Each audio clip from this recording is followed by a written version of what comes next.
வணக்கம் வணக்கம் முத்து. 3 குறள் ஞாபகம் வருதுண்ணே. தோன்றின் புகழோடு தோன்றுக, தெய்வத்தால் ஆகாது நீனும், உங்களுக்கு நன்றி மறப்பது நன்றன்று. எல்லா மேடையிலையும் போய் இயக்குனரை பற்றி சொல்லிகிட்டே இருக்கீங்க. என்னுடைய முதல் படம். அது என்னென்ன காரணம் இருக்கு? எதையாவது ஒரு அடையாளத்தை தேடி ஓடும்போது யாராவது ரெக்கக்னைஸ் பண்ணணும்ல, பண்ணணும். அதுதான் உங்களுக்கு நீங்கள் வைக்கிற நம்பிக்கை. திறமை இல்லாதவர்களுக்கு வாய்ப்பு கொடுக்கப்படுவதில்லை. அப்படி கிடைக்கிற வாய்ப்பு யாராவது தமிழ் நம்பினா தான் தொடங்குது. அது நம்பிக்கையில் தான் தொடங்குது. அதுக்கப்புறம் எப்படி அதுவோ எனக்கு அதுக்கப்புறம் சீரியல் வாய்ப்பு கிடைச்சதா இருக்கும். சிஜி பாஸ்கர் சார் இருக்கட்டும், ஹீரோவுக்கான வாய்ப்பு கொடுத்த சீனிவாசன் சாராக இருக்கட்டும், ஷார்ட் ஃபிலிமில் எனக்கு சான்ஸ் கொடுத்த மணிகண்டன், கார்த் சுப்பராஜ் இருக்கட்டும், இவர்கள்லாம் நீ இதெல்லாம் இந்த வாய்ப்புகளை என்ன சொல்லுதுன்னா, நீ உன்னை நம்புப்பான்னு சொல்லுது. அதனால் அன்னைக்கு அந்த வேரில் ஊட்டப்பட்ட நீர் இருக்குல்ல, அது ரொம்ப முக்கியமானது. அதனால் அங்கேயும் சித்தணும். ஒருவேளை எனக்கு இவருக்கும் ஒரு மனஸ்தாபங்கள் எது வேணால் வரலாம், காலம் எங்கே வேணால் ஒருத்தி எடுத்துகிட்டு போகலாம், அது பிரச்சனை இல்லை. ஆனால் என்றைக்குமே அதுக்கு உண்டான மரியாதைங்கிறது எப்பவுமே இருக்கும். அதுலேருந்து தொடங்குறது நல்லா இருக்குது, அவ்வளோதான். அது அப்புறம் அவர்கிட்ட போய் சொல்ல முடியாதுல்ல, நீங்கள் செஞ்சீங்க அவர்கிட்ட சொல்லிட்டே இருக்கிறதா, நல்லா இருக்காதுல்ல. அதனால் வாய்ப்பு கிடைக்கும்போது அதை எக்ஸ்ப்ரெஸ் பண்ணுறது. அப்புறம் நம்ம போல் நாளைக்கு எந்த வீட்டு பிள்ளை வேணால் வரலாம். இந்த மாதிரி இருக்கிறதோ கேட்குறதோ நமக்குண்டான உறவை தாண்டி யாரோ ஒருத்தருக்கு ஒரு நம்பிக்கையும் அது உருவாக்கும்னு நான் நம்புகிறேன். எனக்கு முன்னாடி இருந்தவங்க அவங்க கதைகளை கேட்கும்போது சொல்லும்போது அது எப்படி எனக்கும் ஒரு நாள் அந்த கதவு திறக்கும் நான் நம்பி நான் என் பயணத்தை தொடங்கி இருப்பணும். அது மாதிரி ஏதோ ஒரு வீட்டு பிள்ளை வரும்போதும் ஓகே, இந்த மாதிரி எனக்கு கதைகள் இருக்குங்க, நிஜமாக இருக்குது அப்படின்னு இருக்குது. பெரிய நம்பிக்கை உண்மையிலே கொடுத்துச்சுனே. டைரக்டர் எனக்கு பெரிய ஆச்சரியமான கேள்வி, எப்படி யோகி பாபுவோட கால் ஷீட் அவ்வளோ நாள் வாங்கினீங்க? ஏன்னா நான் நடிகை தான்டா வாங்கினேன், கால் ஷீட் தான் கொடுக்க முடியும். கம்பவுண்டர் வேலையை பார்க்குறேன் நான். படம் முழுவதும் அண்ணனை பிடிச்சி உட்கார வச்சுருந்தீங்க, முதல்ல அதுக்கு ஒரு பெரிய நன்றி. இல்லை, அவர் கொடுத்துட்டாரு. மலேசியாவுக்கு போயிட்டோம்ல, 23 நாளா தலைவா? ஃபர்ஸ்ட் ஷெடியூலில் 23-24 நாள் போயிட்டோம். 23-24 நாள். அடுத்து ஒரு 30 நாளில் ஒரு 20 நாள் இருந்தார். அப்புறம் இங்கே ஒரு கொடுத்துட்டு இங்கே ஒரு 20 நாள் விட்டு, ஒரு 15-20 நாள் விட்டு. சேதனை உங்களை பற்றி சொன்ன அந்த புகழாரம் இருக்குல்லண்ணே, அதை பார்த்து நிறைய பேர் ஜெனோசிலாக குடிச்சிட்டே இருக்காங்கண்ணே. அப்படின்னா வைத்தறிச்ச தாங்க முடியாம அடா உடுப்பா, அதெல்லாம் நம்ம பார்த்துன்னு இந்த பாசிங்கில் இந்த ஆட்டோவில் போகும்போது அப்படியே பேராக பார்த்துன்னு போகல, அதே பார்த்துன்னு போயிடணும்ப்பா. நம்ம எனக்கு அவரை பற்றி தெரியும், அவருக்கு என்னை பற்றி தெரியும். அதனால கண்டிப்பாக அது மிகைப்படுத்துறதும் இல்லை. அது எனக்கு யோகி பாபுட்ட பிடிச்சது நான் 3 படம் மட்டும் மாத்திர தாசி அப்படியே ஆண்டவன் கட்டளை, கடைசி விவசாயி, ஜுங்கா, அப்புறம் தலைவன் தலைவி. எஸ். இப்போ நான் வேறு ரஜினி சார் படம் பார்க்குறேன், இல்லை சிவாவோட படம், இல்லை வேறு விஜய் சாரோட. யோகி பாபு பொறுத்த வரைக்கும் எல்லா படமே அவருக்கு தனக்கான வேலையை ரொம்ப சின்சியராக பண்ண முடியாது. எப்படி அதை சொல்கிறேன்னா, ஒரு சீன் வந்தோடனே அதுக்கு என்னெல்லாம் பண்ணால் அந்த சீனை இன்னும் எலிவேட் ஆகுங்கிறத டப்பிங் முதற்கொண்டு அதை டெவலப் பண்ணுறதா இருக்கட்டும், இல்லை நாங்கள் செட்டுக்கு ஷூட்டுக்கு நடுவில் பேசும்போதும் சரி, ஏதாவது ஒன்று அது அது ப்ராக்ரெசிவாக இருக்கும். எதையா ஒன்று ஐடியா சொல்லி எதாவது ஒன்று பண்ணி சிரிச்சிட்டே இருப்பாப்புல. அப்புறம் தான் கூட இருக்க ஆளுங்க, பசங்க, என் கூட இருக்க பசங்க எல்லாரையும் சரி ஏதோ ஒரு ஃபார்மில் அந்த என்ன சொல்கிறது, தன்னோட ப்ரொஃபஷனுக்கான அதை ப்ராக்டிஸ் பண்ணிட்டு இருக்க மாதிரி தான் எனக்கு ஃபீல் ஆகும். ஆமாம், அது சும்மா ஜாலியாக இருக்க மாதிரி, ஜாலியாக அந்த மாதிரி இருக்கிறது தான் இங்கே ஸ்க்ரீனில். அப்புறம் எதேச்சா போகிற டைலாக்லாம் இருக்குல்ல, எனக்குலாம் ஞாபகத்தில் இருக்காது. நிறைய அந்த மாதிரி பஞ்சு மாதிரி தான் பேசுவேன் ஃப்ரெண்ட்ஸோட. இந்த ஆளுக்கு எல்லாமே ஞாபகத்தில் இருக்காது, ரொம்ப ஆச்சரியம். நிச்சயமான நான் அண்ணன் பார்க்கும்போது எஃபர்ட்லெஸ்ஸாக ஏதோ ஒன்று பண்ணுற மாதிரி இருக்குது. இல்லை, ஆனால் எப்பயுமே எஃபர்ட்லெஸ்ஸாக ஒன்று தெரிஞ்சுதுன்னா அவங்க கடின உழைப்பாளின்னு அர்த்தம். அது அந்த மாதிரி இல்லை, அந்த மாதிரி கொடுக்குறது. இப்போ என்னையும் சொல்லுவாங்கல்ல, நான் அதுக்கு அந்த வேலையை செய்கிறதுக்கு அது ரொம்ப கஷ்டப்படணும். உங்களுக்கு அது இயல்பாக தெரியறதுக்குன்னு சொல்ல வரேன். சேதனை எல்லாரையும் ரசிக்கிற மனுஷன், எல்லாரையும் பயங்கரமாக ரசிப்பார். நீங்கள் சேதனை எப்படி ரசி? என்னப்பா என்ன சொல்கிறது, நாங்கள் ஆரம்ப இதுலேருந்து ஆண்டவன் கட்டிலேருந்து அவர் கூட ட்ராவல் பண்ணுறோம். ஒரு நல்ல மனிதராக தான் நான் பார்ப்போம். அவர்கிட்ட நடிகர்ன்றது செகண்டரி, நல்ல மனிதர், நல்ல உள்ளம், அதுதான் நாங்கள் இன்னும் அவரோட ட்ராவல் பண்ணிகிட்ருக்கோம். ஒரே வார்த்தை சார், நீங்கள் நல்லா இருப்பீங்க சார். ஐயோ, நன்றி சார், ரொம்ப நன்றி சார். வேறு வார்த்தைகள் இல்லை. அண்ணன் வந்து அண்ணனுக்கு ஒரு வருத்தம் இருக்கு உங்க மேல. அதான் சொல்லிக்கிட்டே இருக்கீங்களா, டைரக்டே பண்ண மாட்டீங்களா?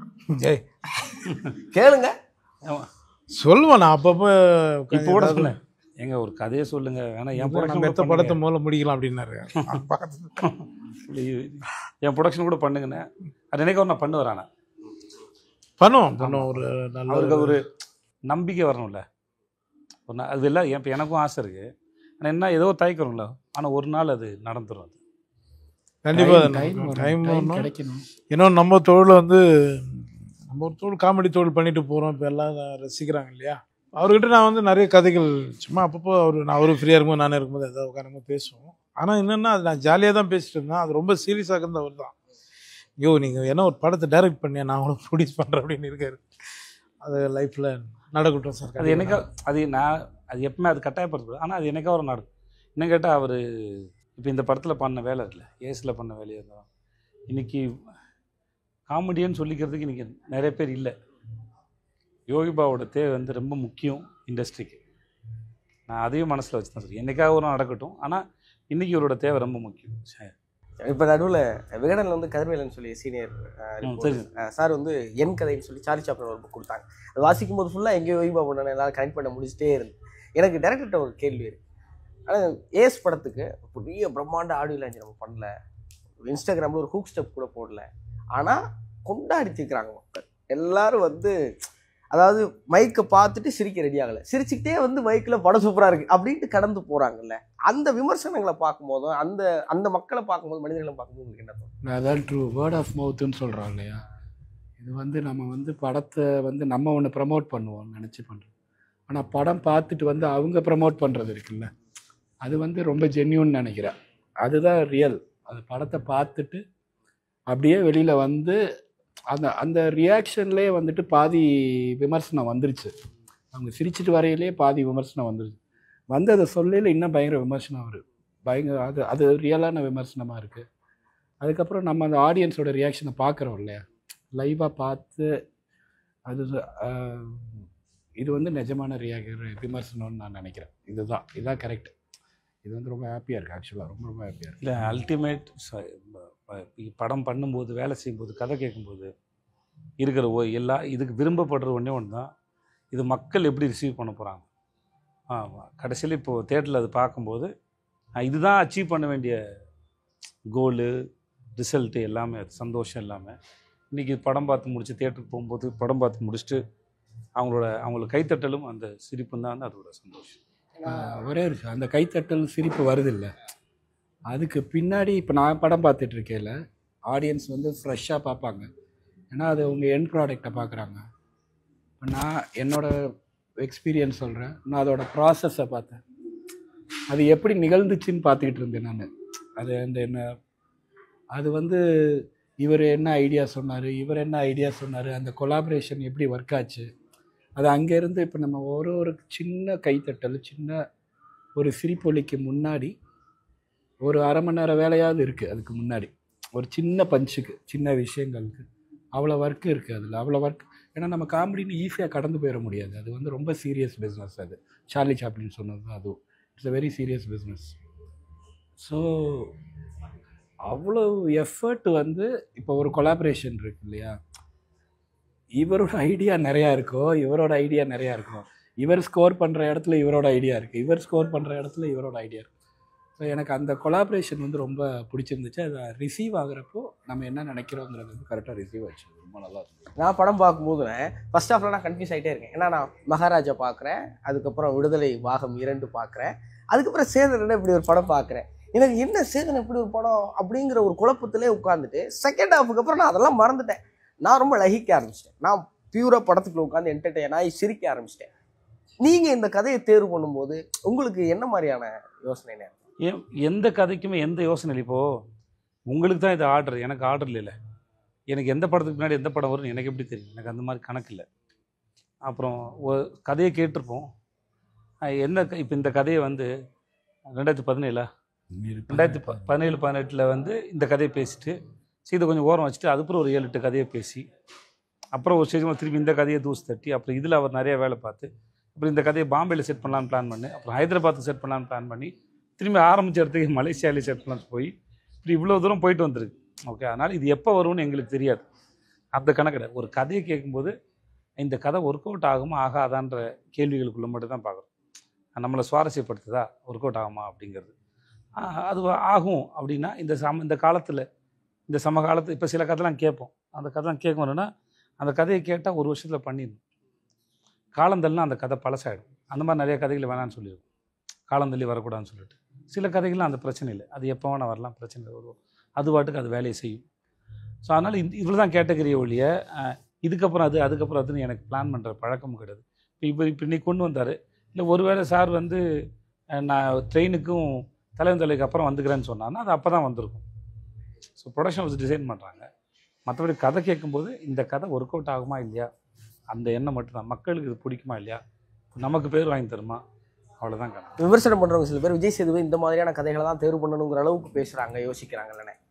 அதெல்லாம் பார்க்குறப்ப உங்களுக்கு என்ன தோணும்? இல்லை, நான் எல்லாத்தையும் எடுத்துக்கிறேன், திரும்பி எல்லாத்தையும் எடுத்துக்கிட்டாலும் இப்போது நீங்கள் ஒரு எப்படி சொல்கிறது, நீங்கள் ஒரு ஒய்டாக உங்கள் கதவை திறந்து வைக்கும்போது நீங்கள் வெரைட்டியாக ஃபேஸ் பண்ண முடியும். நீங்கள் அதை சுருக்கிட்டீங்கன்னா நீங்கள் எவ்வளோ தங்கத்தை மிஸ் பண்ணுறீங்கன்னு தெரியாது, மற்ற எவ்வளோ அற்புதமான விஷயம் மிஸ் பண்ணுறீங்க. ஏன்னா கதை சொல்ல வரும்போது நேரேட்டர்ஸ் வந்து என்னென்ன மாதிரி கதை சொல்லுவாங்க, அது எப்படி ஆச்சரியப்படுத்தாமல் தெரியும். அவங்க புகழை விட்டு நமக்கு பிடிச்சிருந்தா பண்ணிக்க வேண்டியதான் ஒழிய எனக்கு இந்த மாதிரி கதையை கொண்டு வான்னு சொன்னால் அதில் நம்ம எதையா மிஸ் பண்ணுறதுக்கு நிறைய வாய்ப்பு. ஸோ எனக்கு எப்பயுமே அந்த கணக்கு இல்லை. எனக்கு இப்படி தானே தோணுச்சு. ஏஸோட ஃபர்ஸ்ட் ஹாஃபில் உட்காரும்போது ஏன் விஜய் சேதுபதினு தோணுச்சு, முடியும் போது இதுதான் விஜய் சேதுபதினு தோணுச்சு. இவ்வளோ தான் ஏஸ் படம் பார்க்குறப்ப எனக்கு ஒரு நிறைவான். ஆனால் எனக்கு வந்து நான் படத்தில் ரொம்ப ரசிச்சது என்னன்னா, சேதனை ஆன் ஸ்க்ரீனில் இவ்வளவு யாரை கலாச்சி நான் ரீசெண்ட் டயத்தில் பார்க்கவே இல்லை. உங்களை வச்சு செதுக்கி இருந்தாப்புல அது வந்து எங்களுக்கு பயங்கர காமெடியாக இருந்துச்சு. உங்களுக்கு அந்த அனுபவம் எப்படி இருந்துச்சு? உங்களுக்கு காமெடியாக இருக்குது தான் நாங்கள் அப்படி பண்ணோம். இப்போ நீ சொன்னல அதுதான் பதில், நீங்கள் ரசிக்கிறதுக்காக தான் நாங்கள் பண்ணோம். ஜாலியாக தான் இருந்தது. அவரோட போட்டு நிறைய கவுண்டர் நிறைய இல்லை, அது அவர் சொல்லிட்டாரு. இப்போ அவரை இப்போ சொன்னார்ல, இப்போ இதை என்னோடதுல நிறைய அவரோடது இருக்கும். அவரோட ரெண்டு பேரும் சேர்ந்து ஒரு சீனை ஒர்க் பண்ணும்போது, இப்போ டேரக்டரோட சேர்ந்து டிஸ்கஸ் பண்ணி ஒர்க் பண்ணும்போது இது போட்டுக்கலாம் அது போட்டுக்கலாம், டப்பிங்கில் இது பண்ணிக்கலாம் அது பண்ணிக்கலான்ற போது நான் ஒரு நிறையா கலாய்ச்சிருக்கேன்னா அதில் முக்கால்வாசி அவர் தான் சொல்லியிருப்பார். ஆக்சுவலாக இப்படி பண்ணுங்க தலைவா, அப்படி பண்ணுங்க. அது சட்டையை பிடிச்சி இழுத்துட்டு வருவோம்ல, அதெல்லாம் இவர் தான் சொல்லுவார். இப்படி பிடிங்க தலைவா, பிடிச்சி இழுத்துட்டு வர ஏண்டா அது அந்த இதுவை வந்து அவர் இவருமே அரையிற சீன்லாம் அவர் தான் சொன்னார். நான் வைக்கையில் அந்த மாதிரிலாம் சொல்லலை. வில்லன் வந்து அடிக்கிற மாதிரிலாம் வைக்கல. அவர் வைக்கையில் வந்துட்டு அவர் வந்து சட்டையை தான் பிடிப்பார். இவர் தான் சொன்னார், அரைங்க சார், 2 அரை விடுங்க சார் அப்படின்னாரு. அரையை விட்டோன்னே இவருக்கு ஆட்டோமேட்டிக்காக அடுத்து இவரோட ரியாக்ஷனுக்கு வருது இது. ஸோ அந்த கொலா அது திடீர்னு நடிச்சிட்டோம். அந்த சீனை எங்கே உடைக்கிறது தெரியல, சேஸ் பண்ணி பிடிக்கிறது. ஐயோ சொந்தக்காரங்க ஓடும்போது இங்க எங்கடா வேப்பமரம் இருக்கு, பல்வழியில் வரானுங்க பாரு. ஓகே, அந்த ஐயோ சொந்தக்காரங்க ஓடும்போது என்னால் நடிக்க முடியல, சிரிச்சுட்டே இருக்கேன் நான். இல்லை உண்மையிலே அப்படி சொந்தக்காரனுக்கு ஒரு ஓடுக்கும் தொல்லை கொடுக்கறதுக்கிட்டே அது ரியாக்ஷனாக பார்க்கும், ஒரிஜினலாக கொடுத்துட்டோம். இல்லை, அந்த சீன் வந்து ரொம்ப சீரியஸாக போயிட்டுருக்கு. அந்த சீனை உடச்சி அங்கேருந்து ஓடணும்ல, ஓடுறதுக்கு அது சும்மா நான் ஒரு சைரன் போலீஸ் சவுண்டு வர்ற மாதிரி ஏதாவது ஒன்று பண்ணலாமா அப்படின்னு யோசிச்சுட்டு இருக்கேன்ல, இப்படி சொல்லிடுவோமா ஐயோ சொந்தக்காரங்க அப்படின்னு. அன்றைக்கி டைம் ரொம்ப கம்மி, ஷூட் நல்ல மழை பெஞ்சிட்டு இருந்தது. அன்றைக்கி நின்று இருந்தோம், லைட் இறங்க ஆரம்பிச்சு டப்புன்னு. இல்லை, அந்த ஐடியா ஓகே பண்ணுறதுக்கு ஒரு தைரியம் வேணும். ரொம்ப முக்கியமான சீனில் ஐயோ சொந்தக்காரன்னு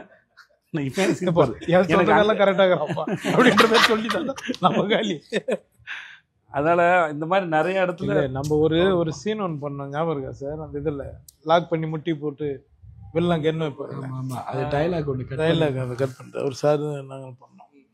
போல்டு நீ அடிக்கல, அவங்க அப்பா கிட்ட குடிச்ச பால் எல்லாம் வாயிலேருந்து வரநாடு அடி, அது அப்பா இல்லடா அம்மா அப்படின்னு இந்த வெள்ளம் பேசுவார் சொல்லுவார். அது ட்ரீம் சீட் வரும்போது அதே மாதிரினே நான் கேட்குறேன், படம் முழுவதும் ஒரு நல்ல நண்பனா உங்களுக்கு எங்கெல்லாம் உங்களை மாட்டி விடக்கூடாதோ அங்கெல்லாம் உங்களை நல்லா மாட்டி விட்டு, வில்லன்ட்ட எல்லாத்தையும் மாட்டி, ஹீரோட எல்லாத்தையும் மாட்டி விட்டே வருவார். ரியல் லைஃப்ல இந்த மாதிரி நண்பர்களை சந்திச்சிருக்கீங்களா? அவங்களை எப்படி ஹேண்டில் பண்ணுவீங்க? இல்லை, முதல்ல இதில் சொன்னால் இது வந்து மாட்டி விடல, அது ஒரு இன்னசென்ஸு. ரியல் லைஃப்பில் அப்படி நண்பர்கள்லாம் அப்படி ஒன்றும் செய்ய மாட்டாங்க. அப்படி செஞ்சால் அவங்க பேர் துரோகி. அதனால் வந்து கணக்கில் வராது. கணக்கில் வராது. என் ஃப்ரெண்ட்ஸ் யாரும் அப்படிலாம் செய்ய மாட்டாங்க, மூவி அப்படிலாம் பண்ண மாட்டாங்க. இவர் இன்டென்ஷனலாலாம் மாட்டி விடல. இல்லை, அதான் இன்னசென்ஸ், அதான் யதார்த்தமாக தானே நடக்குது. இன்னசென்ஸ். அவருக்கு அவ்வளோதான் தெரியும் அப்படிங்கிற மாதிரி. வலது காலத்தை வச்சு வாங்கினா கிளைமேக்ஸில் அவன் வில்லன் கொல்ல போகிறான், வலது காலத்தை வச்சு கொல்ல வாங்கினான்றான். அதில் தெரியும் அவன் எப்பேற்பட்டிருக்காரு. இல்லை அதையே அது படம்ல ப்ளே பண்ணிட்டு அதை வச்சு தான் கிளைமேக்ஸே எழுதியிருப்பான். கிளைமேக்ஸ் வந்து அவர் கடைசி வரைக்கும் நம்புவாப்ல, அவன் அத்தை பையன்டா ராஜ். ஸோ அதனால் அது அந்த ஃபுல்லாக ஃபாலோ பண்ணால் அந்த அது ஒரு கேரக்டர் இன்னசென்ஸ், அதுக்கு எதுவும் தெரியாது. இப்போ அப்படி பார்த்தா திவ்யாவை பிஸ்னஸ் மேன் சொல்லி ஏமாற்றும் போது உங்களுக்கு ஹார்டாக இல்லைல்ல, ஏன்னா அது அப்படி அவர் அப்படி கேரி பண்ணல. அதே இதை பிருத்திவிராஜ் பண்ணியிருந்தாரு வச்சுக்கோங்களேன், உங்களுக்கு வந்து அது ஹார்டாக இருக்கும். ஏன்னா அது அப்ரோச் பண்ணுற ஃபார்ம் தானே, இவர் அப்ரோச் பண்ணுறது அது ரொம்ப இன்னசென்ஸ். அது நிஜமாவே அதுவாக இருந்ததால் அது அப்படியாவே எங்களுக்கும் பிடிச்சிருந்துச்சுன்னு நினைக்கிறேன், அந்த இன்னசென்ஸ். நீங்கள் ஆடியோ லான்ச்சில் அண்ணனை பற்றி சொல்லும்போது அவர் பற்றி நான் கேள்விப்பட்டேன், எனக்கு தெரியும் நல்ல மனுஷன் அப்படின்னு. நீங்கள் அங்கே ஒரு கூட நின்று கையை பிடிச்சி சொல்ல வேண்டிய நான் எந்த சப்போர்ட்டும் பண்ணல. நிஜம் ஃபேக்ட். இப்போ இப்போ சொல்கிறேன், இப்போ 2017 ஆரம்பிச்சது, கிட்டத்தட்ட 8 வருஷமாச்சு. அப்போ இந்த ஆள் எனக்கு ஒரு 8 வருஷமாக தெரியும். எனக்கு 8 வருஷமாக தெரிஞ்ச ஒரு மனுஷனை பற்றி தான் நான் பேசணும் ஒழிய, இப்போ என் கூட வேலை பார்த்துருக்கோம்ல, இப்போ என் கூட வேலை பார்த்து எனக்கு யோகி பாபுக்கும் ஏதோ மிஸ் அண்டர்ஸ்டாண்டிங் வந்திருக்குன்னா நான் அவரை பற்றி இந்த சப்போர்ட் கொடுக்க தேவையில்லை. நல்ல அனுபவம், நல்லா பண்ணியிருக்காரு அப்படின்னு சொல்லிட்டு போயிடலாம ஒழிய நான் நெகட்டிவாக பேச தேவையில்லை. அதை தாண்டி இல்லை அவர் மேலே வைக்கப்படுற விமர்சனத்துக்கு உண்டான ஆள் அவர் இல்லை, அவரோட வேலை பார்த்துருக்கேன் அப்படின்னு சொல்ல வேண்டிய அவசியம் வந்து இப்போ எக்ஸ்பீரியன்ஸ், நான் அனுபவப்பட்டதை சொல்கிறேன் அப்படின்ட்டு. ஏன்னா அந்த ஒரு முகமாக இருந்தால் ஏதாவது ஒரு இடத்துல எங்களுக்கு தெரியணும்ல. இப்போ நீங்கள் வந்தோடனே ஆரம்பிச்சோன்னு கேட்டில்ல, இப்போ எப்படி இத்தனை நாள் கால் ஷீட் கொடுத்தாருன்னு அப்படின்னு அவருக்கு ஒன்றும் தேவையில்லையே. ரொம்ப டிமாண்டில் இருக்கிற ஒரு ஆள் தானே, அப்படி ஒன்றும் தேவையில்லை. ஸோ அந்த எனக்கு இவருக்குமே ஒரு ரொம்ப வருஷம் அறிமுகம் இருக்கு. ஆமாம், எனக்கு அவரோட ஃபர்ஸ்ட் இதுலேருந்து இருக்கணும். ஏன்னா இவர் 4 போலீஸ் நல்லா இருந்தாரு. 4 போலீஸ் நல்லா இருந்தாரு. 2014 அப்போ தலைவன் தலைவியில் மறுபடியும் யோகி இல்லை ஒரே ஒரு சாரி சார், அந்த கேள்வியை உனக்கு கேட்கணும்னு தோணுச்சு. எந்த கேள்வி? 50 நாள் எப்படி டேட் வாங்கினீங்க? உங்கள் டேட் கிடைக்க மாட்டேது அப்படி சொல்லு, பிஸியாக இருக்கிறதுனால கிடைக்க மாட்டேதான், வேற எதுவும் இல்லை. வேற எது? ஆனால் அதை தான் சொல்கிறேன். நான் வந்து அண்ணனை போய் அண்ணன் வீட்டிலே ஒரு முறை நேர்காணல் செஞ்சுருக்கேன். எனக்கு தெரிஞ்சு ரொம்ப நீங்கள் சொன்னதான் சின்சியராக அண்ணன் சொன்னது. என்ன பண்ணுறீங்க? ஷூட்டிங் போயிட்டுருக்கேன். தினந்தோறும் ஸ்பாட்டுக்கு போய் தினந்தோறும் உழைச்சி தினந்தோறும் நேசித்து தினந்தோறும் சினிமாவோட வாழ்கிற ஒரு ஆள் அண்ணன் ஒன்றுங்கிறத கூட இருந்து பார்த்தது சின்ன அனுபவத்திலே அறிவிலே சொல்கிறேன். அதனால தான் டேட் இப்படி கேட்டிங்கன்னு சொன்னேன் தவிர அவருக்கு அது வந்து ஒன்றும் இல்லை. டேட் நீங்கள் கொடுக்கலன்னு சொல்ல, டேட் உங்களால கொடுக்க முடியாதேங்கிறத வந்துட்டு எப்படி வாங்கினீங்கன்னு கேட்குறேன். டேட் நான் பேசுறதுக்கே இவ்வளோ இன்னசென்ட்டாக இருக்குது. நாங்கள் விடுதலை பாகம் 2 வந்து பிக் பாஸ் சீட்டுக்குள்ள உட்காந்து பார்த்தோம். அப்போ எங்களுக்கு படம் பார்க்குறதுங்கிறது ரொம்ப அரிதினும் அரிதானதாக இருந்துச்சு. ஒரு படத்தோட ஹீரோ அப்படியே சட்டையை கட்டிட்டு ஒரு பேர் பாடியில் ஒரு 6 பேக்ஸ்லாம் ட்ரை பண்ணணும், அல்லது ஒரு ஷோல்டர் ஆர்ம்ஸ் அப்படிலாம் இல்லாமல் ரொம்ப அசால்ட்டாக அது ஒரு கெத்தாக நாங்கள் பேசிகிட்டு இருந்தோம். நான் விஷயம்லாம் பேசிட்டு இருந்தோம். ஒரு ஹீரோ பேர் பாடியோட இவ்வளோ கேஷுவலாக அதை கெத்தாக கட்டினா சேதம் தாண்டாங்கிற நாங்கள் பேசிகிட்டு இருந்தோம் ஒன்று. இப்போ நீங்கள் இதை கேரி பண்ணுறது இருக்குல்ல, ஒரு நம்ம மேலே இருக்கிற ஒரு கான்ஃபிடென்ஸ் இருக்குல்ல. இப்போ ரஜினி சாரை சொல்லுவாங்க, அவர் வந்து ஹீரோனா அப்படி தான் இருக்கணுங்கிறலாம் உடைச்சாரு. டேலண்ட் இருந்தால் போதும், அவன் தான் ஹீரோ அப்படிங்கிற ஒரு கான்ஃபிடென்ட் உங்களுக்குள்ள உச்சத்தில் இருக்கிறத நிறைய இடங்களை நாங்கள் தொடர்ந்து பார்த்துட்டே இருந்தோம். அதுக்கு என்ன காரணம்? அந்த கதாபாத்திரோட தன்மை தான் நினைக்கிறேன். நீங்கள் அதை தான் கேரி பண்ண போகிறீங்களுடைய ஃபிசிக்கல். முதல்ல உடம்பு வந்து ஃபிட்டாக இருக்கணும், அது அதுக்கு தேவைக்கு இல்லை, கதாபாத்திரத்துக்கு தேவைக்கு ஏற்ற மாதிரி இருக்கணும்னு வச்சுக்கோங்களேன். ஒருவேளை உங்களுக்கு அது அந்த கதாபாத்திரத்துக்கு ஒத்து வரலன்னு வச்சுக்கோங்களேன், உங்களுக்கு 1000 கேள்வி வரும். அப்புறம் அது வடிவமைக்கப்பட்டது கூட ஒத்து வரலன்னா உங்களுக்கு 1000 கேள்வி வரும். விக்ரமில் இருந்தாலும் சரி, விடுதலை இருந்தாலும் சரி, அதோட கதாபாத்திரத்தின் தன்மையோடு உங்களுக்கு ஒத்து வரதுனால உங்களுக்கு அது போயிடுது. நானும் அது பின்னாடி தான் நானும் இருக்கிறேன், அதனால் அதை நம்பி தான் இருக்கிறேன். அந்த கேரக்டர் அப்படி இருக்குது. அவங்க பொண்டாட்டி பிள்ளைங்களாம் விட்டுட்டு எங்கெங்கேயோ சுற்றிட்டு இருக்காங்க. அவனுக்கு சோறு தண்ணியெலாம் ஒழுங்காக கிடைக்காது, கிடைக்கிறத வச்சு தான் வாழ்ந்துட்டு இருக்காங்க ஒருத்தங்க. முன்ன பின்ன தான் இருப்பாங்க, அது ஒன்றும் பண்ண முடியாது. அது அப்படி தான் அதுக்குள்ளே இருக்கிற அதோட சென்ஸான ஒளி. விக்ரம் பொறுத்த வரைக்கும் அது அவன் ஒரு ட்ரக் அடிக்ட் அவனுக்கு. அப்படி அதனால் அவனுக்கு வேறு எதுவும் தெரியாது. அவனா ட்ரக் அடிச்சுக்கலாம், அவனே சொல்லியிருப்பாங்க, விட்டு அவனே ஒரு 4-5 வருஷத்தில் செத்துருவான் இருப்பாங்க. அவனுக்கு அவ்வளோதான். ஃபகத் ஃபாசில் பேசும்போது இருக்கும், அது அவள் ட்ரக் எடுத்துக்கிறாங்க. அதில் ஒர்க் பண்ணும்போது என்னோடய ஆக்டிங் கோச் பூஜா இருந்தாங்க. அவங்க தான் அதை பற்றின ரிசர்ச் பண்ணிட்டு ஷோல்டர் இறங்கி போன்லாம் தேஞ்சிட்டு வரும், ஷோல்டர் இப்படி இறங்கிவிட்டுனாங்க. அதனால் அந்த பாடியில் இங்கே வச்சு பண்ணது உங்களுக்கு அது இப்படி இருக்கும் அவங்களோடது அப்படின்னு சொல்லிட்டு. ஸோ இதெல்லாம் அதை அந்த கேரக்டர் என்னவா அது கேரக்டர் மேலே இருக்க வைக்கிற நம்பிக்கையும் அது ப்ரெசென்ட் பண்ணுற நம்பிக்கையிலையும் மற்ற எதுவும் தெரியாதுன்னு தான். அந்த அப்புறம் இன்னொன்று வந்து எப்பயுமே ஆரோக்கியமாக ஃபிட்டாக இருக்கிறதுங்க தனி, அதையும் இதையும் கம்பேர் பண்ணக்கூடாது, ஒத்துக்கூடாது. ஸோ அதனால் இது இது வந்து ஒரு அது ஒரு மாயையாகவும் பார்க்குறேன். இப்படி தான் இருக்கணுங்கிற அது ஒரு சொல்லுவாங்க, ஆர்டிஸ்டோட உடம்புங்கிறது ஒரு இன்ஸ்ட்ருமெண்ட், அது பத்திரமா வச்சுக்கணுங்கிறது அது ஒரு செப்பரேட். அதில் நான் என்னவா இருக்கிறேன், அதில் சரியோ தப்போ அது வேறு கணக்கு. பட் ஆனால் இதுதான் ஒரு ஃபார்மெட் இருக்குதுல்ல, அது சரியில்லைன்னு நான் நம்புகிறேன். ஆரோக்கியமாக இருக்கிறதுங்கிறது சரி, ஆனால் 6 பேக்கோட இருக்கணுமாங்கிறது தான் கேள்வி. உங்கள் ஹெல்த் கான்சியஸை நான் தொடர்ந்து ஃபாலோ பண்ணி நேரம் கிடைக்கும் போது யோகா கிளாஸ் போயிட்டுருக்கீங்க, திடீர்னு பார்த்தா சிலம்பம் கற்றுக்கிறீங்க, திடீர்னு பார்த்தா குத்து வரிசைங்கிறீங்க, திடீர்னு கிளாசிக் கிளாஸ் போகிறேங்கிறீங்க. இப்படி கிடைக்கிற நேரத்தில் இதை கடந்து வெளியெல்லாம் போய் கற்றுக்கிறதுன்னு ஒன்று இருக்குல்லண்ணே, அது எவ்வளோ தேவைன்னு நினைக்கிறேன்? அது ஆக்டருக்கு ரொம்ப முக்கியம்னு நினைக்கிறேன். நான் மற்றவங்களுக்கு காமனாக சொல்ல முடியாது, பட் எனக்கு அது தேவைப்படுது. எதையாவது ஒன்று கற்றுக்கிட்டே இருக்கும்போது ஏதாவது ஒரு மூளை கொஞ்சம் புதுசாக ஏதாவது லேர்ன் பண்ணும்போது ஆக்டிவாக இருக்க மாதிரி நான் நம்புகிறேன் நான். ஸோ அது இன்னும் கொஞ்சம் இளமையாக வச்சுருக்கணும்னு நான் நம்புகிறேன் நான். அந்த பைக் எடுத்துகிட்டு வர சீனில் சாருங்க அண்ணனுக்கு ஒரு கெட்டப், அது எப்படி சரி வச்சிங்க? எது ஒரு கெட்டப் நீங்கள் மட்டும் சைனீஸ் லேடி கெட்டப் யோசிச்சா அதுக்கு நிறைய ரெஃபரன்ஸ்லாம் எடுத்து பார்த்தோம். கொலாபர் அவர் ஏதாவது பேரை ரெஃபரன்ஸாக யூஸ் பண்ணுவார், அதெல்லாம் நான் கொஞ்சம் கட் பண்ணி வச்சுருந்தோம். அதில் டப்பிங்கில் போட்டுருந்தோம், பேர் வேணாம் சீக்கிரம் வேணாம், சரி வேணா விட்டுருங்க, அங்கேயே வேணான்ட்டு இன்டர்வியூவில் பேச நல்லா இருக்கு. அதுதான் அதுக்கு ஆக்சுவலாக எடுத்த ரெஃபரன்ஸில் வந்துட்டு ஒரு ரஷ்யன் மாடல் இருப்பாங்க அந்த ட்ரெஸ்ஸில்.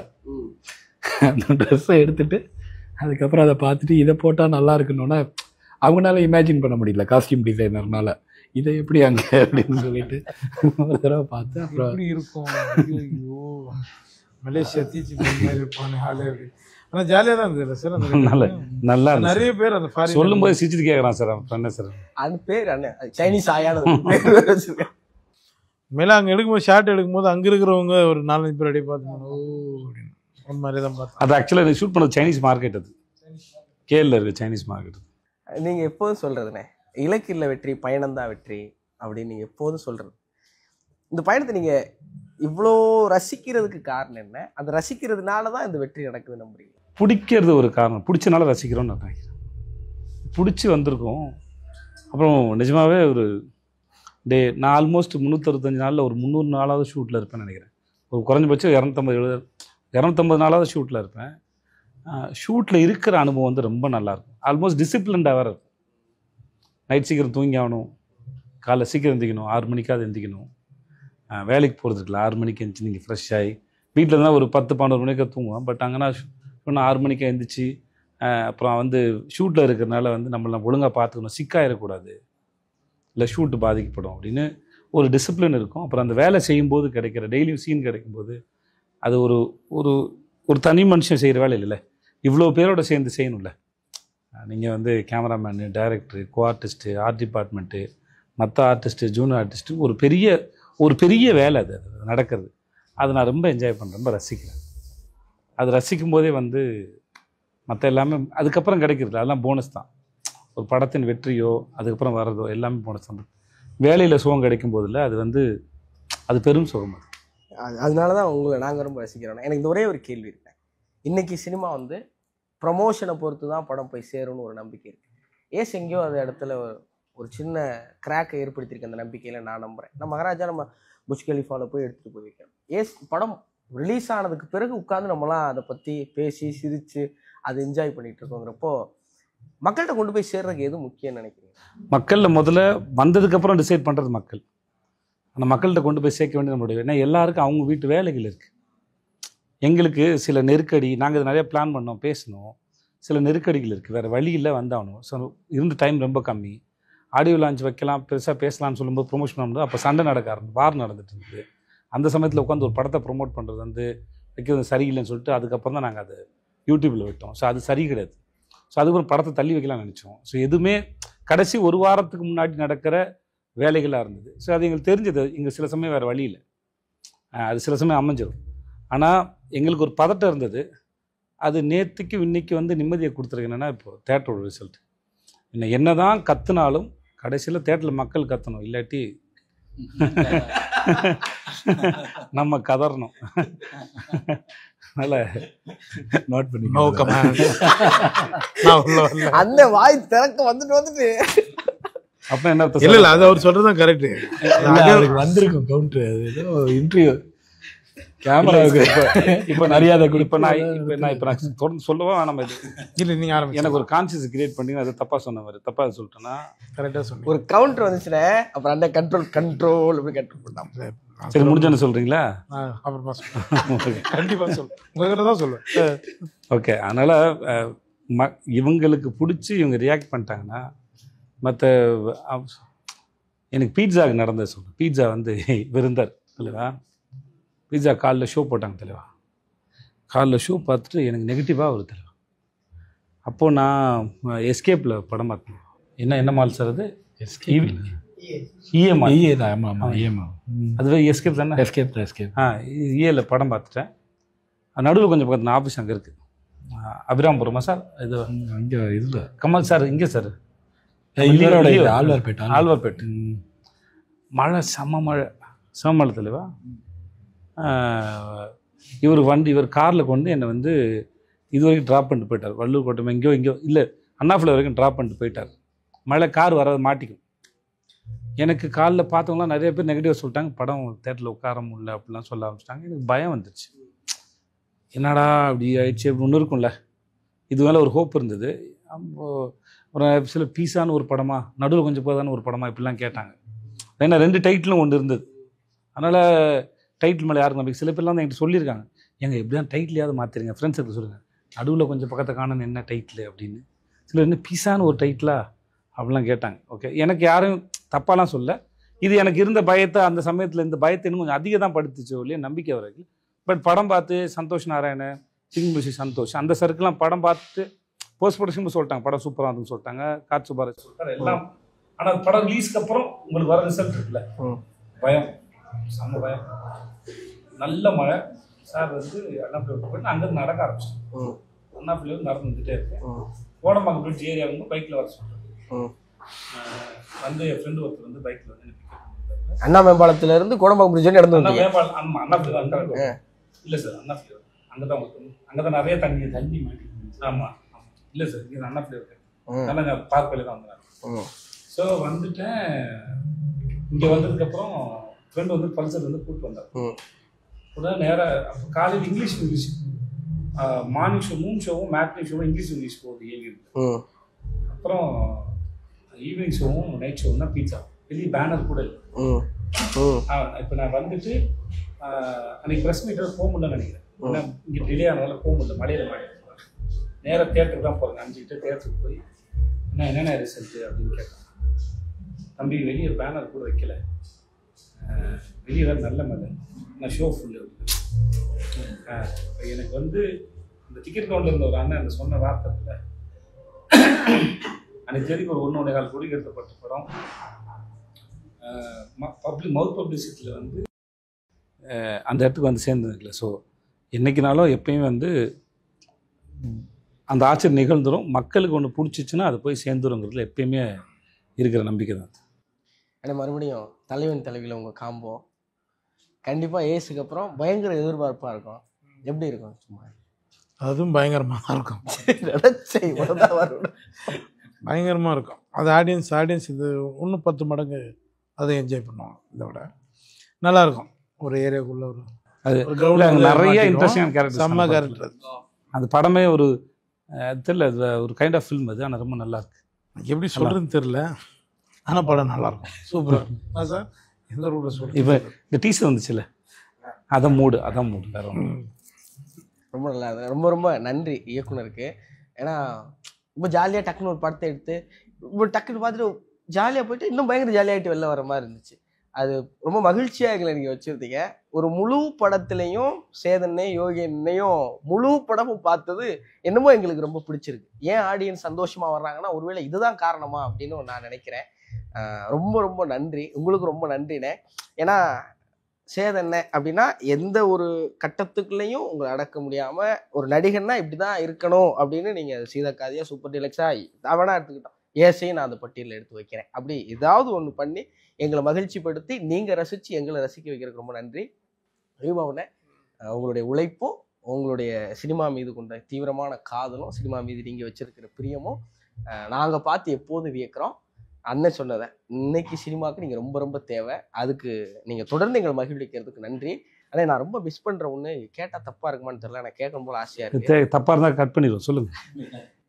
எனக்கு வந்து நீங்கள் யோகி எனக்கு ஒரு முத்தம் கொடுக்கணும், அதை பார்க்கணும்னு ஆசை. நாங்கள் தனியாக கொடுத்துக்கோம் நினச்சேன். உங்களை சொல்லிடுவேன் உங்கள்கிட்ட. நீங்கள் ஒரு ஸ்பீச் ஒன்று கொடுத்தீங்களா லென்த்தாக, அந்த தமிழ் இல்லை முன்னாடி தமிழை பற்றி ஒரு அவளும் நானும் தமிழ் பேச்சு மூச்சில் கொடுத்தீங்க இல்லையா, அது வந்து அழகான ஸ்டோரி டெல்லிங், சூப்பராக இருக்கும் அந்த ஸ்டோரி டெல்லிங். அது வந்து என்னோட பையனுக்கு வந்து என் ஒய்ஃப் வந்து மோட்டிவேஷனாக காட்டுவாங்க எப்படி பேசுகிறாங்க அப்படின்னு சொல்லி. சரி, அது உங்களை பார்த்த உடனே அப்போலேருந்து சொல்லணும்னு நினச்சிட்டு இருந்தேன், சொல்லிடுறேன். நான் நடிச்சிருவேன் சீக்கிரம். All the best. இந்த ஏரியா விட்டுட்டு சீக்கிரமாக அந்த ஏரியாவுக்கு வாங்க, நடிக்கிறேன். என்ன சார், ஹீரோவா? வாழ்த்துக்கள். தேங்க்யூ.